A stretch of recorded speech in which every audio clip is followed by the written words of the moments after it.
should be live again. Alright, so what we are doing now, I have not used the compression kit, test kit in quite a long time. It has probably been 11 years since the last time I used one of these.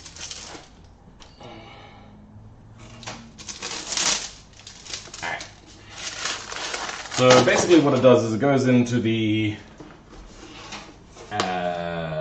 cylinder spark plug area, spark plug thread area, and you turn the engine over and you see how much compression it gets. Compression quick disconnect. Okay, so it's got a quick disconnect. Interesting. I'm feeling this is missing pieces. Oh wait, no, it's not. When unpacking, blah blah blah, specifications, general safety rules, keep work area clean and well lit. This place is neither clean nor well lit. Though it looks well lit for you, for me it is very dim in here. That's how good the auto gain control is on that webcam. This cam is a little bit more accurate. Whatever, you get the idea. Safety rules, operating instructions. No, performing compression test requires the work of two individuals. One person to operate the vehicle's ignition switch while the other person operates the compression tester. The compression test features an additional fitting with its rubber cone that may be used on all types of spark plug holes and hose fittings that may be used 14 and 8mm spark plug holes. What? That can't be right. To perform typical compression tests, prepare the engine for compression tests by testing by starting the engine and allowing it to warm up to its normal operating temperature. Then switch off the ignition. Warning: avoid carbon monoxide poison. Never run gasoline engine in an enclosed garage or a contained area. So, well, I'm going to break that rule as well. Once the engine has been turned off, disconnect both coil wires from the coil of the engine and remove all of the spark plugs. Note: insulate coil wires to route them away from each other and all metal surfaces. Make note of which spark plug wires go to each spark plug hole.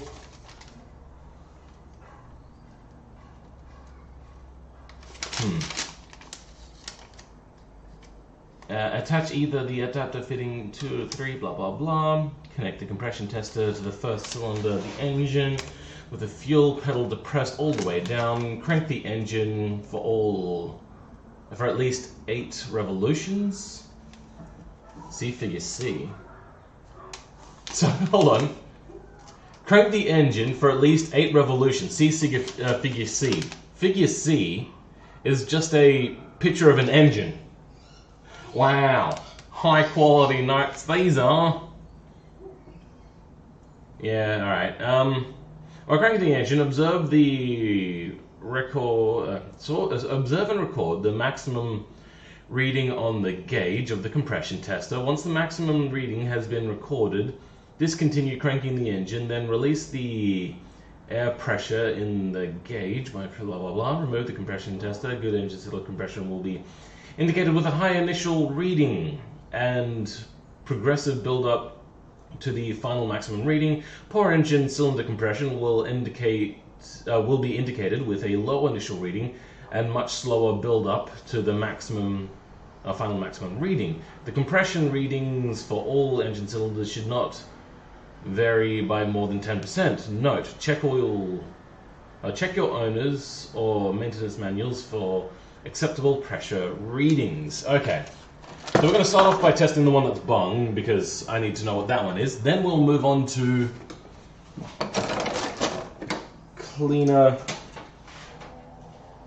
onto more productive cylinders. Alright, so what could be happening?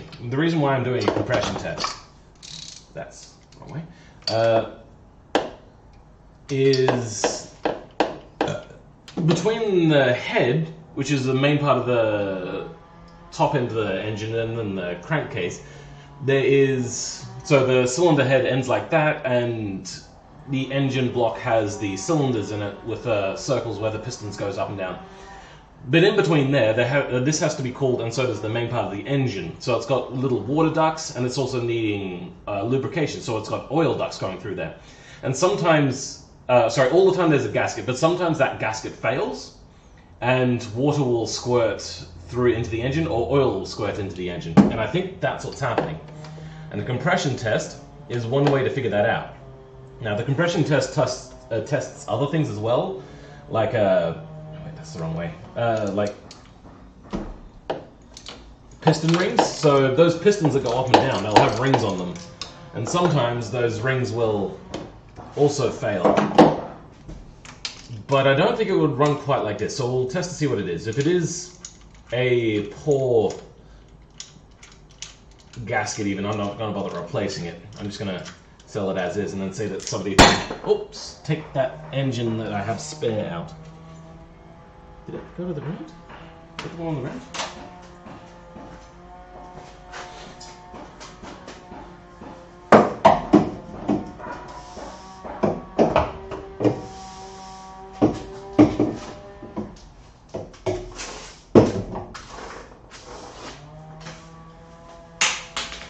Yep, that's the right spark plug. Whoopsie daisies.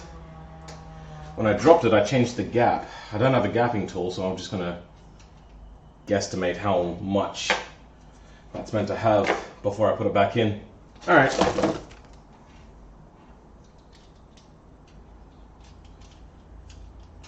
You know what, this is no good. Whatever. Let's try that one. Is it that one? It's not that fitting.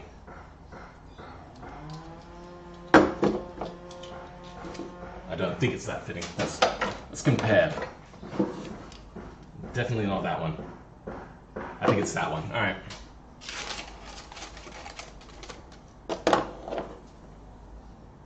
Yep.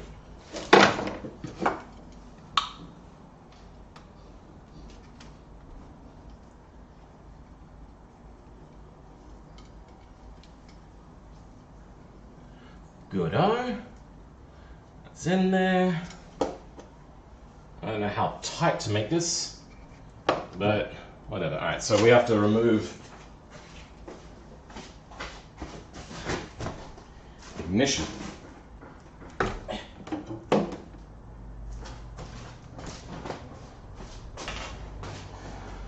So there is no ignition currently.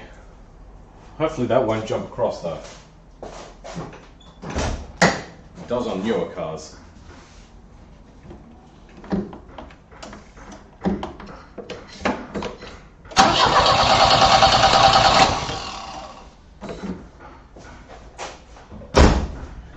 Alright, so that's holding at about 160 to 155.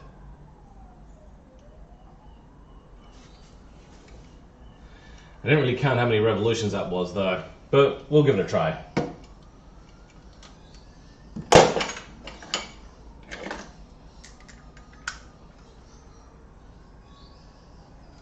Where's the hole? There it is.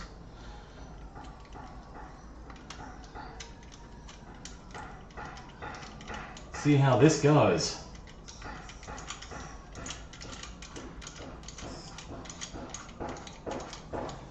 Alright, tighten that up, nip it up a little bit. Come on.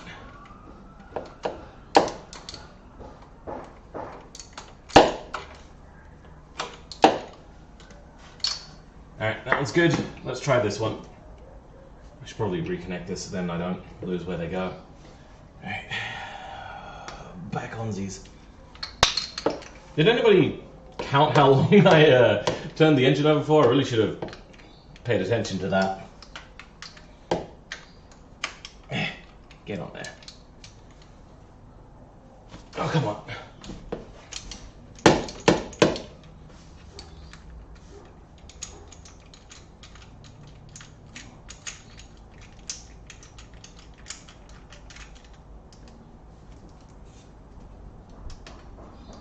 Alright. Do this one up.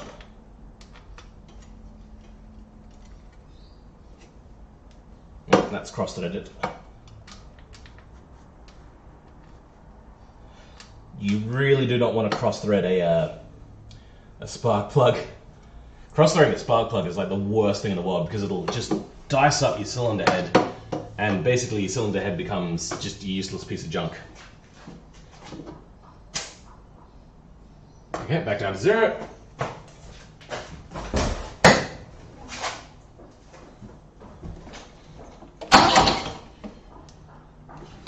That was a mistake. We'll try that again.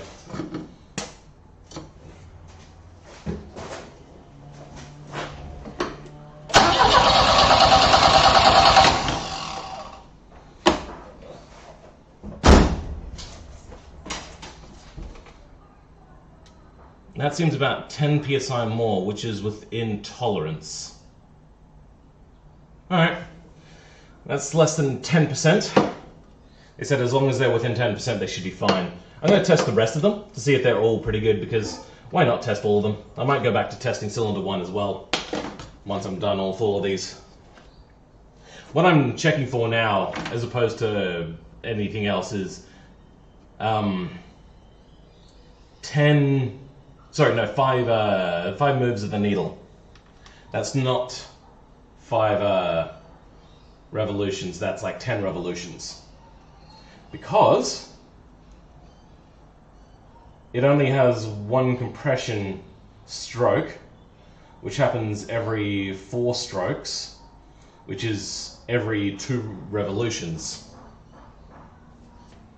I wonder if that's what they meant. They probably did mean revolutions, as opposed to what I'm assuming that they probably also could be making a mistake about, which is trying to say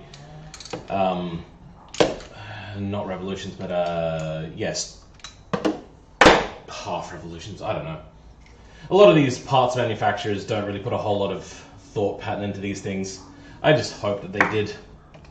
Otherwise I'm doing this wrong. It seems right though.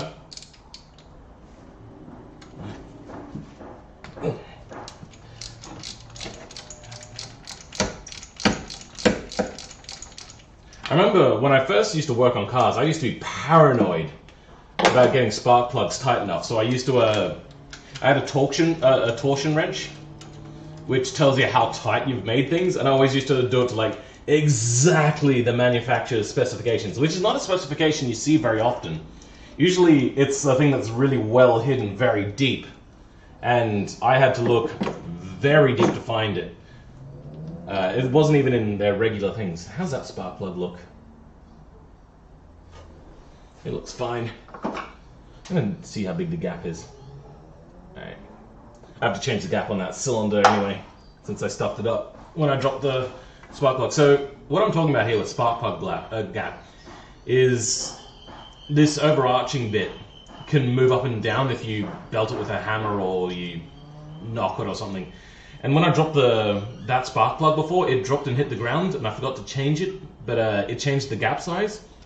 And that is very, very finicky, that gap size. It has to be very accurate. Not pretty. Now.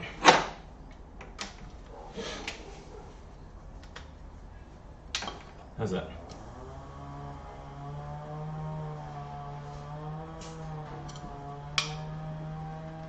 Just letting the pressure out there.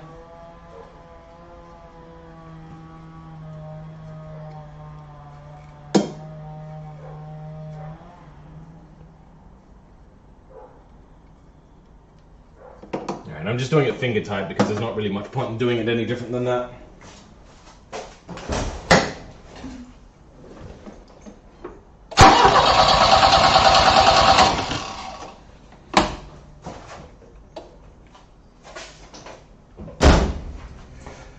That is 158-ish. 157, that'll do. So the cylinder is looking like it's got enough compression. So if it's getting fuel, if it's getting compression, and getting spark, then I have no idea what's going on. I am baffled. Absolutely, completely baffled. I should probably disconnect the injector things as well so then it doesn't get clogged up with fuel in here. Didn't say anything about doing that, but I think I should. God, I'm an idiot. I took this out and then went to put it straight onto the spark plug lead. I was like, why isn't it going on? Well, that's because I'm an idiot. Alright.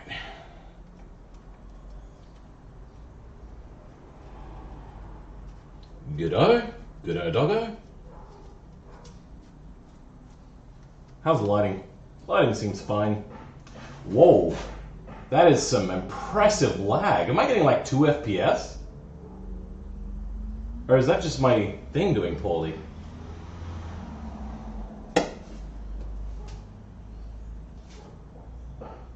I'm dropping 33% of my stream.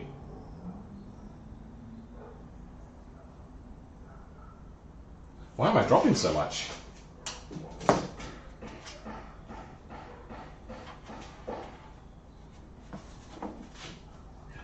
I have changed nothing.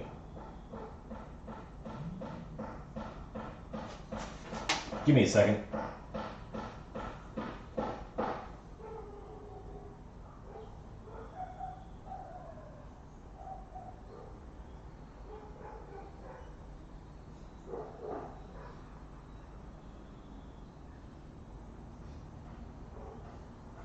Let's see if that helps.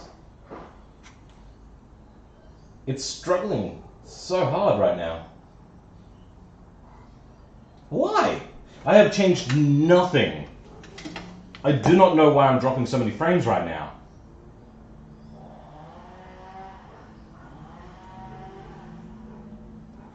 What if I don't know what to do.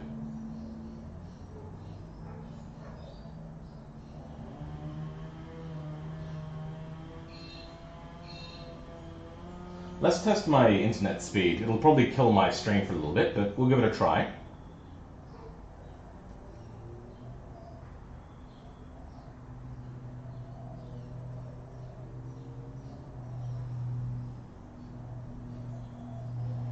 Do I have no internet connection out here? I think I have no internet connection out here. It's just straight up fucked.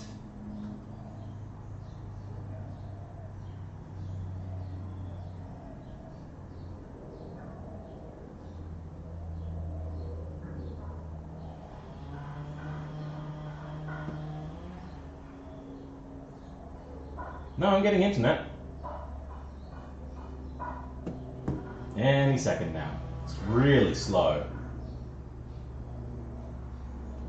Alright. Show me what you got. It is giving me 0 result.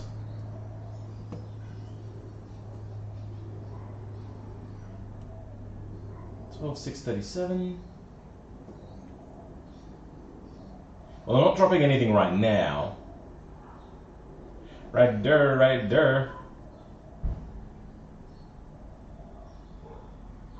No, that is 12,751. I'm still dropping. Yep, I have no idea what's going on. I'm going to check to make sure nothing is using my bandwidth. Task Manager. Show me what you got.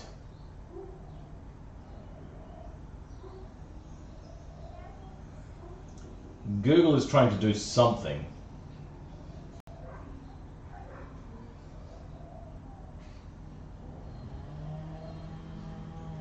Let's change the quality that I'm getting to 160. 160. There we go. That should fix the issue. Hopefully. We shall see. OBS, what are you doing? So, 13,203. Nope, still going. I'm completely baffled. Well, you guys are just going to have to deal with me with really low frame rate for some reason.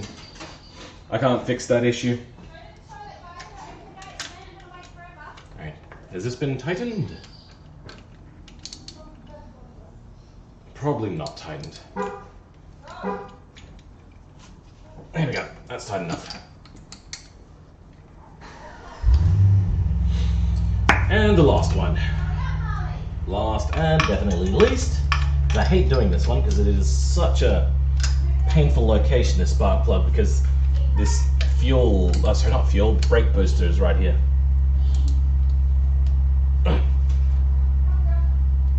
Oh, this one is really tight. Oh. My neighbors are home now, so if you hear an engine, it's them.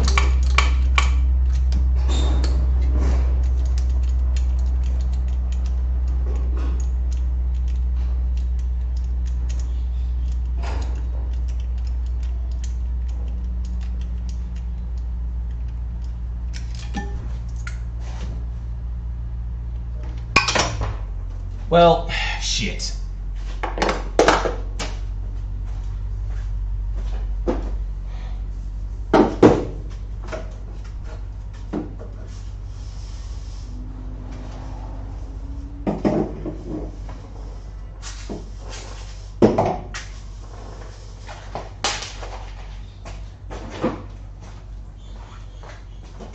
This one's gap seems fine. Yep, that's good. Spark plug, good. Compression, let's see, what do we got?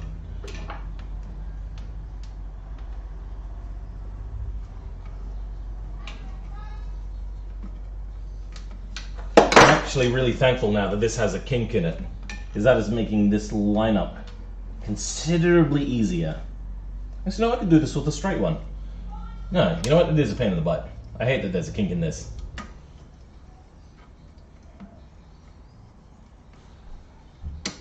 Okay, turn that around, compression is completely out. Let's disconnect this bad boy. Ah, there we go.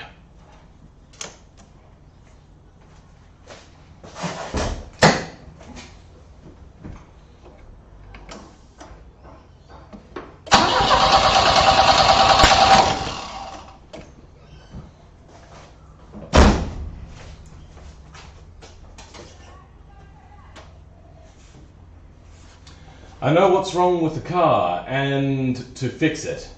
Okay, how do I fix it then? Alright, its compression is about 161 or 162, whatever, it's fine. It's within 10%. So I'm just going to remove the first one and try the first one again.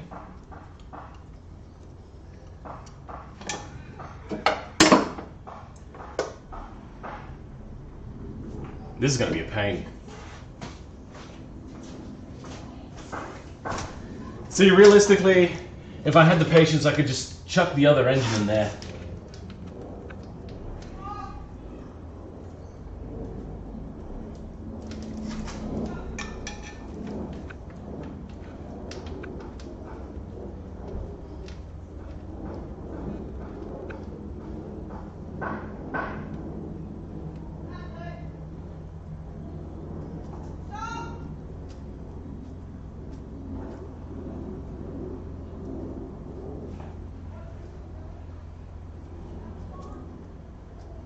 There we go.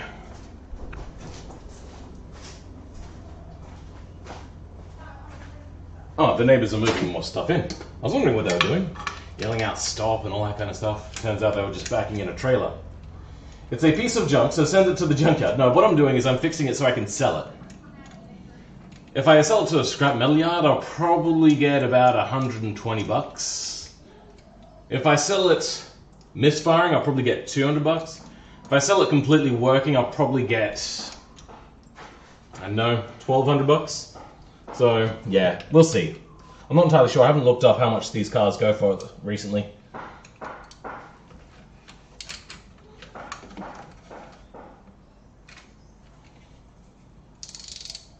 That's the wrong way.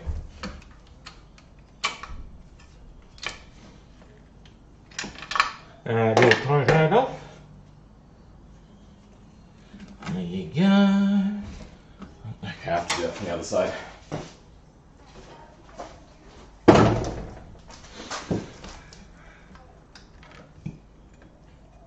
There we go. All right.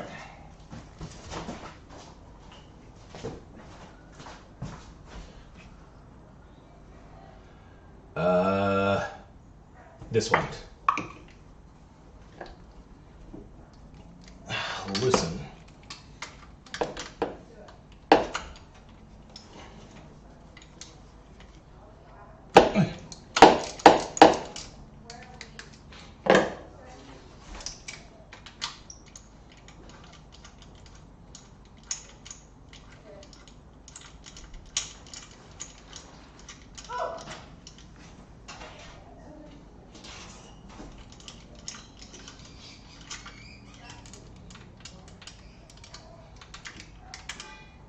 There we go.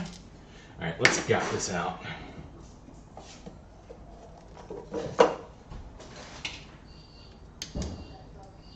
This is a very jank way of getting my gapping correct, but I can't be bothered doing this correctly.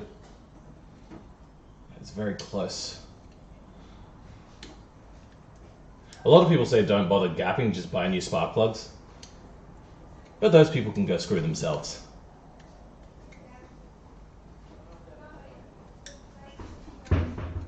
I do have a gapping tool somewhere, but I don't know where it is and I can't be bothered going through all my tools. Oh, there we go. And we have a gap.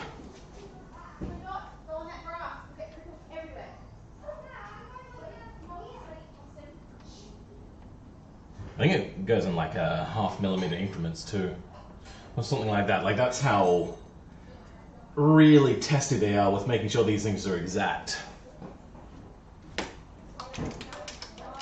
Alright, oh wait, I forgot to actually test the compression, which I was going to do again.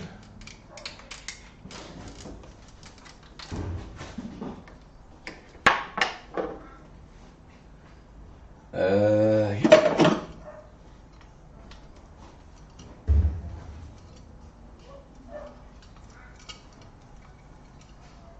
So how's the audio? Everything good? All's well that ends well. There is song requests on. I should be able to hear the songs if you put song requests on. Alright. Back down to 0. And let's give this another try.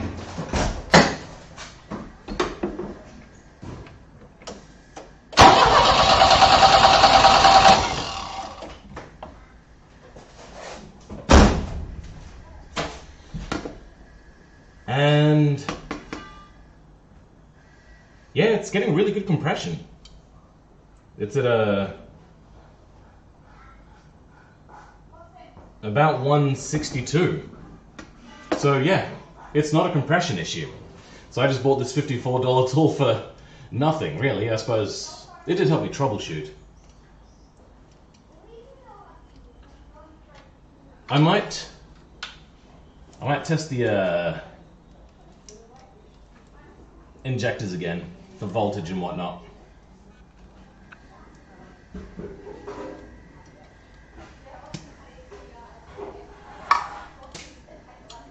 Where's the air release on that? That's so strange. Anyway, that's that tool done with.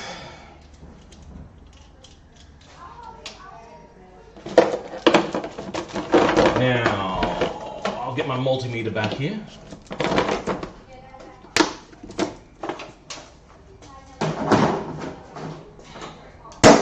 And we are going to test for voltage.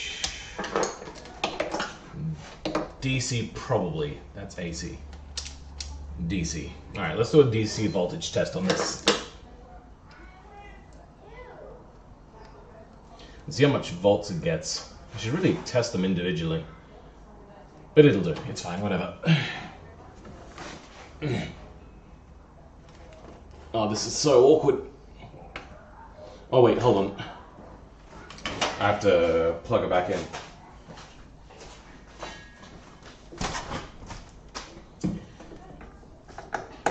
There we go.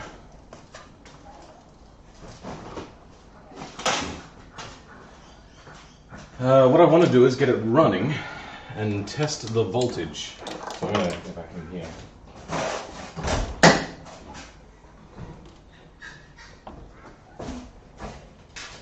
You know, it's probably not going to make any difference, but I'm going to connect this one back up.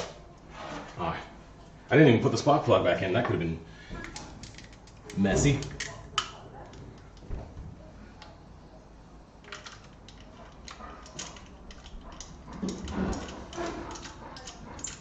Your spark plug's going too far. I think the cylinder head on this is maybe a little bit too tall. But then again, this was vaguely in the early days of overhead cams. This sort of engine design that they've got here was created in the 70s. So yes, overhead valves have been around for a while, but this is their first time ever doing it. Which is probably why it's got a tilt on it, because it made it so tall. There's only really one downside to having overhead cams, and that's that the engines are taller, which raises the balance of center of balance just a little bit. But that's no real excuse to not have overhead valves.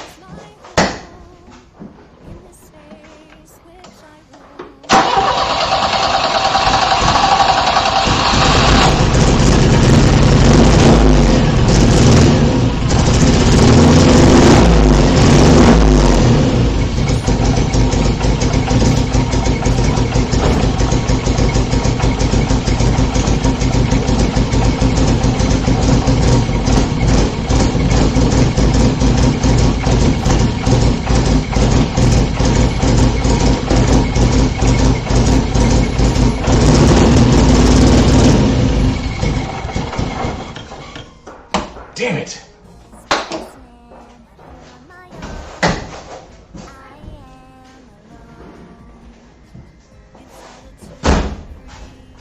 See, you put a song request through. Why is it not working? It's going. Desktop audio. Okay, yeah, you should hear the desktop audio.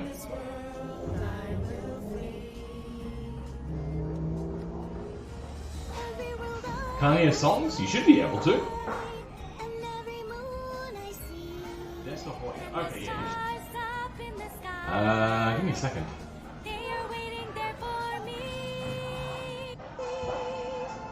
Ah.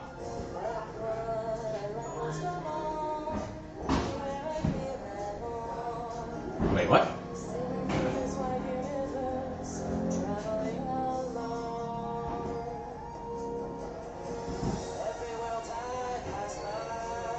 What am I hearing?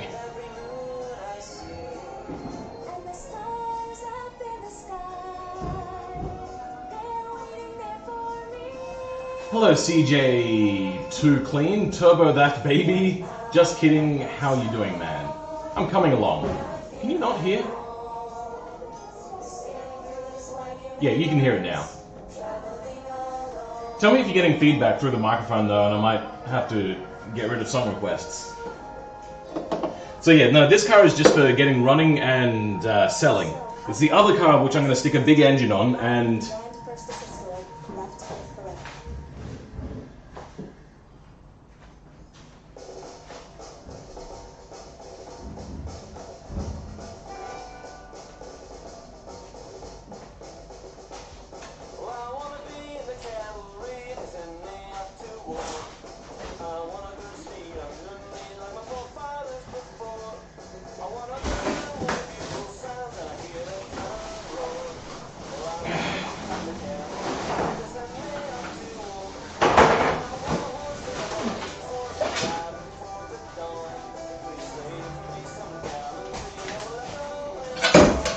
And this.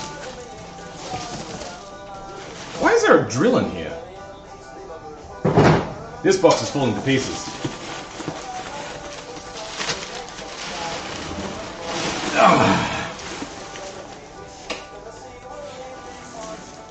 You should know what this is if you know anything about cars. If you don't, that is a supercharger. Audio's fine? Cool. Alright, so that will be going on the other car. But the problem for now is I need to get this car out of my shed so then I have room to bring the other car in here.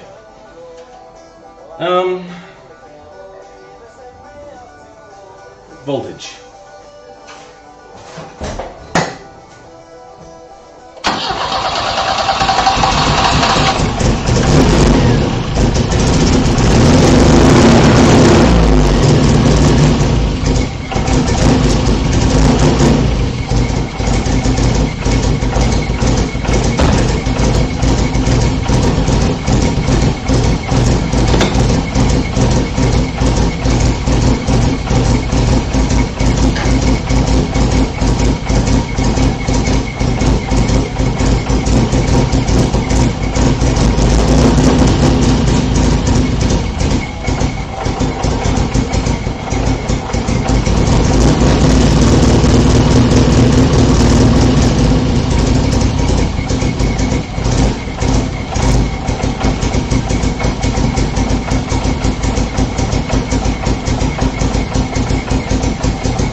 So, that was giving me... What is the other car? It's exactly the same as this car. It's a Volvo 360.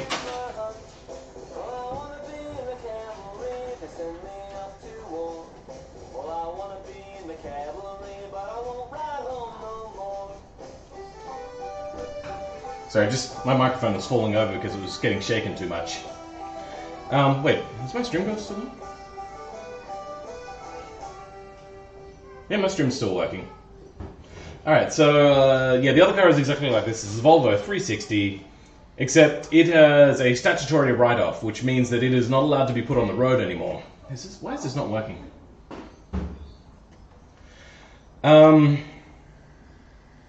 So that one's going to be made into a drift car. And I used to do drifting in the past, and I really enjoyed it, and I'm really sad that I ever gave it up. But it was too expensive at the time, but now that I've got resources...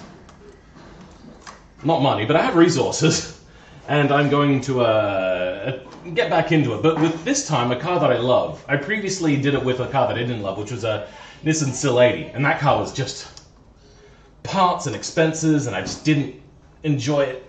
I wanted to have a Volvo, but I got myself into having things. I'm going to make sure this doesn't run perfectly currently.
Alright, I am very confused. If you're listening very carefully and it wasn't distorted, the audio, all that kind of stuff, what just happened is we had an intermittent, I don't know how to say that word anyway, intermittent misfire.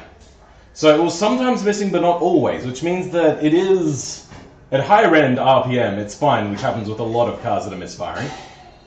But it's strange. It's very strange. I don't understand what's going on.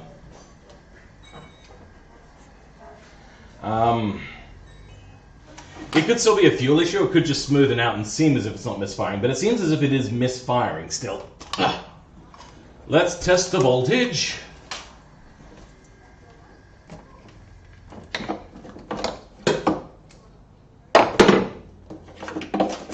So what I'm doing to test this, I got 13 volts approximately on this one.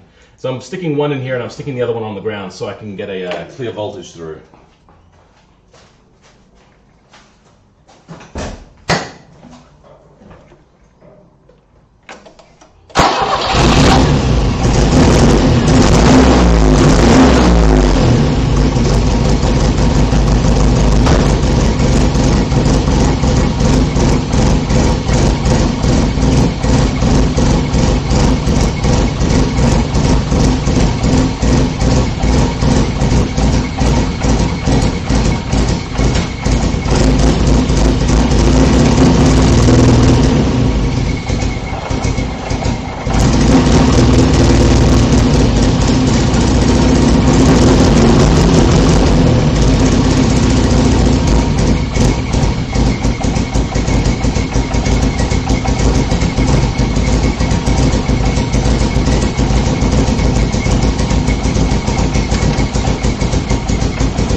So I had the fuel disconnected this time and it was clearly rougher.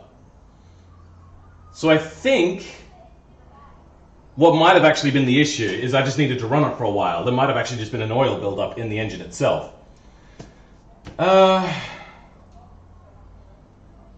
That's my left nut. A Sil 80. Oh my. Yes, a Sil 80. I loved the Sil 80, but I didn't love it as much as Volvo's. And at the time, I had this really cool double overhead valve 740 car. And it was just the car that I really liked. Like at the time, I didn't like the car itself, actually, I'll be honest, but I liked the engine in it. The engine was such a smooth 16 valve, 1989, really old, big, heavy, square as square can be Volvo. But my real love car that I really did love, which I don't have anymore because my dad sold it because it was just taking up space and he didn't tell me he was going to do that, was a Volvo 262. And oh my god, did I love that car.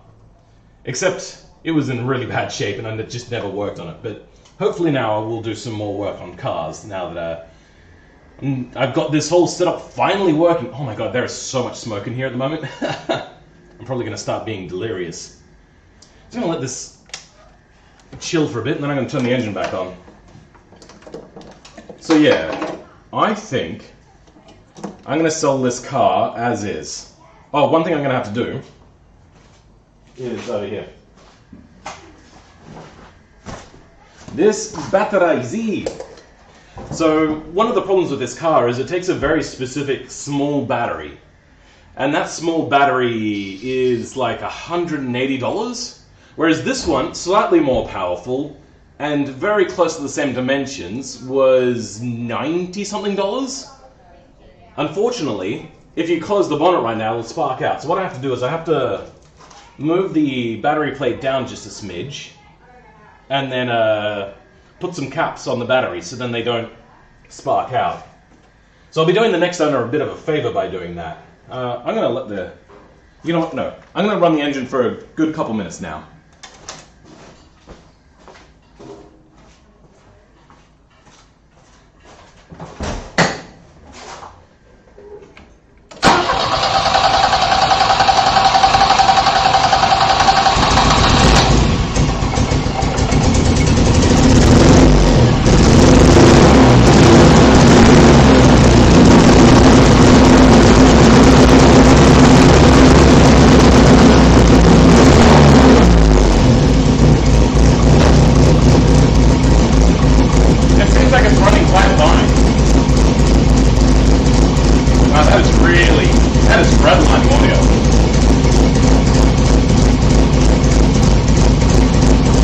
Still redlining audio. Yeah, I took the microphone down so I can't volume, and it's still redlining.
So I might have to break the law just a smidgen. I'm probably going to take this car out for a bit of a test drive on my own at some point.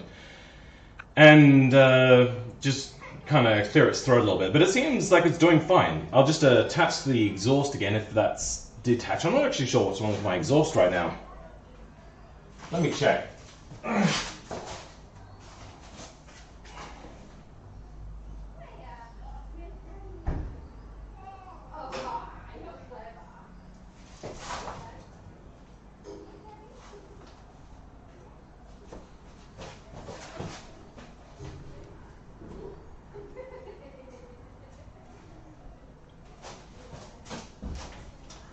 Give me a second.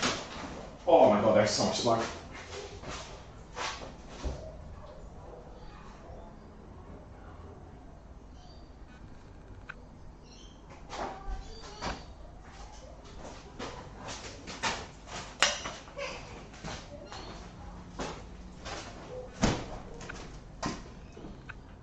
Wait, why am I looking this side?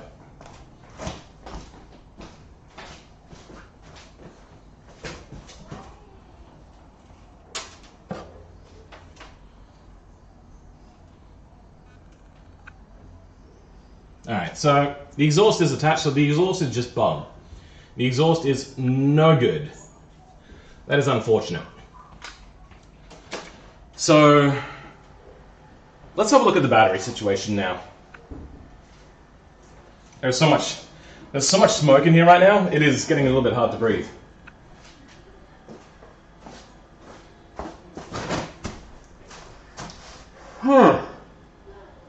That is so much goddamn smoke. Oh boy.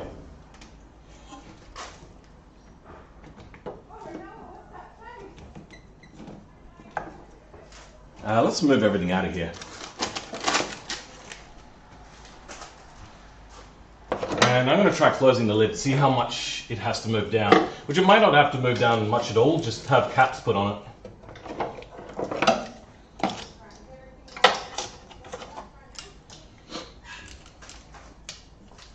You know what, I might 3D print caps, because I don't know if I'm going to have caps that fit exactly this model.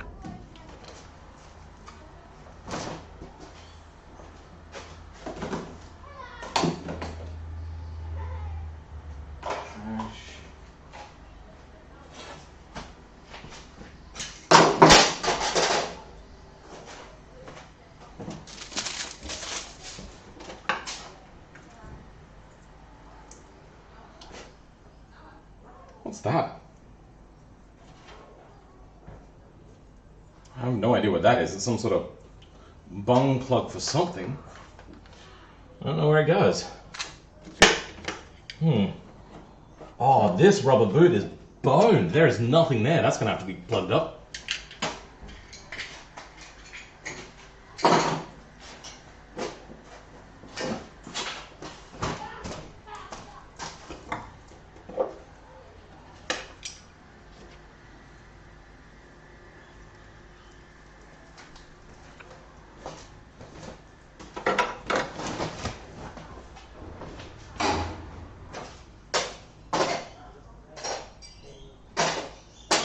Alright.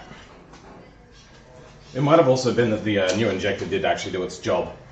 I say new injector, I mean replacement injector. Okay. What about the muffler? Who cares about the muffler? I detached that. I'll reattach it. Alright, let's test this hood.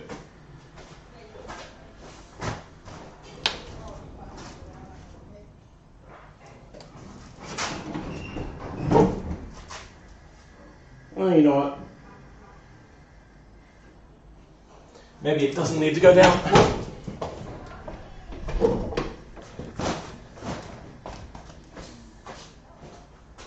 Where did I put that gaffer tape?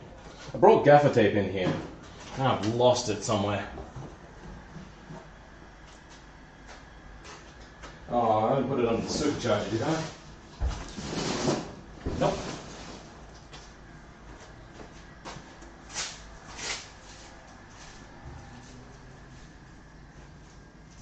Dang.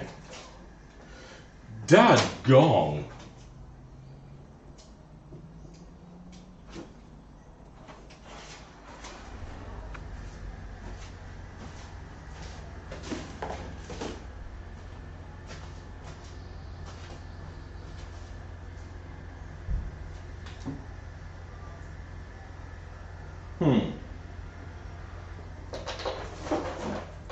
I'm pretty sure that I put it up here, but I don't know where I put it. I'm just going to move this out of the way. There we go.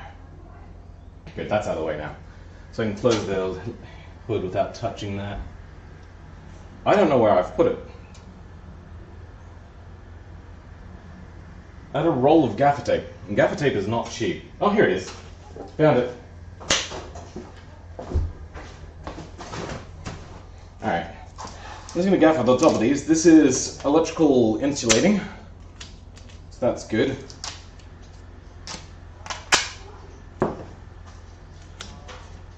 Let's see how this works.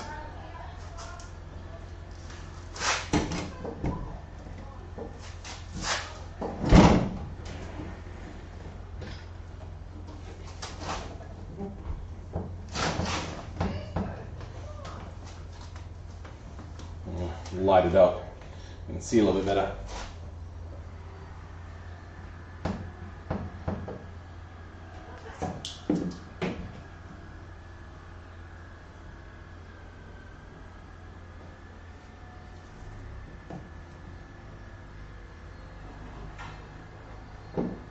Yep, that's good. It's all good. All right.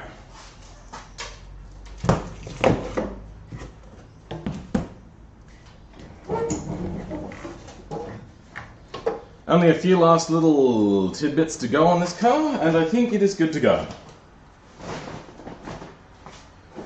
So now, I'm going to reconnect the hood latch, and this is a very Volvo way of designing a hood latch. Now this bonnet, yes, does close the other way around.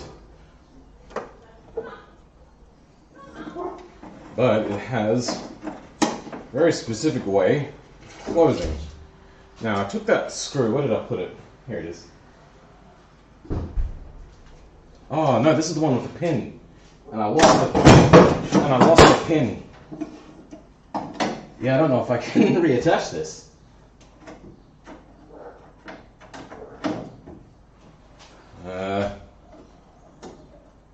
Yeah. Alright, let's see if I have a pin on the other car.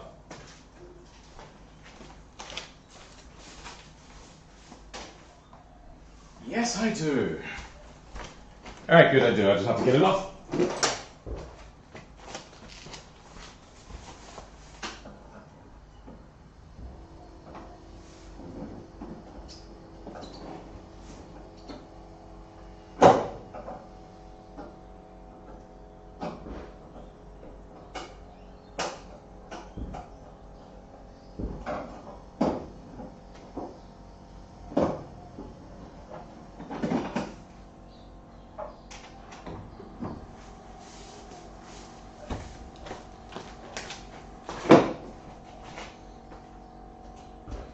This little doodad, it's a clip, and it just goes over the end of this pin here. Oh wait, hold on, I have to put the washer in between the two things. Oh no, I dropped it. Alright, take two.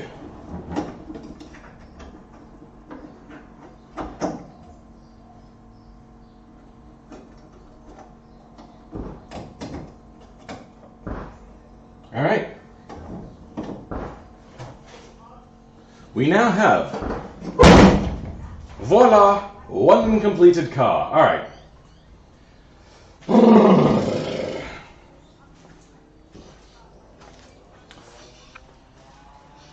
Let's do this way.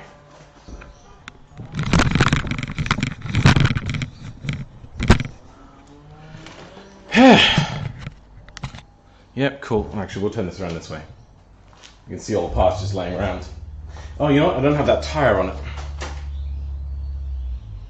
Alright.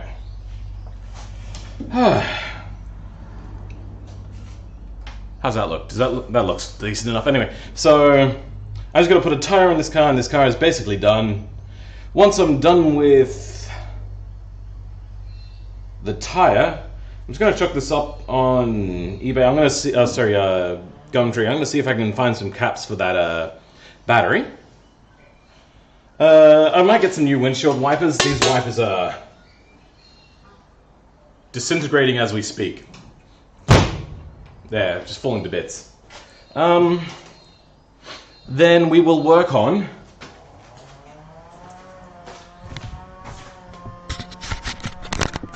this bad boy. So that's the one which I'm going to be putting the supercharged 2.5 litre 4-cylinder into. It has some quite bad damage on it. I'm going to bring this down further. You can see how much mess I've got in here. So the reason why it's so messy in here is because I'm also working on my house.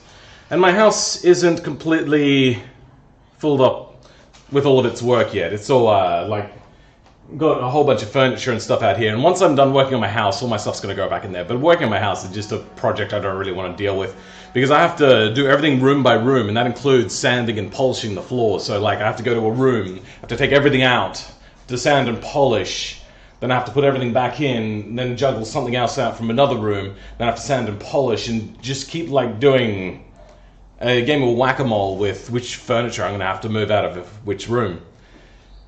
But yeah, I'm just going to leave that for a while. I'm going to work on this. Only got really 2 things left to do, and one of them is put this wheel on. I'm just going to put this wheel on now. Screw it. You get to watch me put a wheel on! Aren't you happy and glad?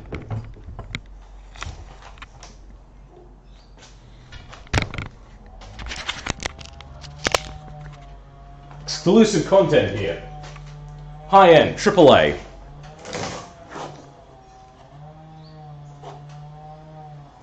Aren't you guys? Just the luckiest apples in the bunch. Bunch of cords under here. Move down.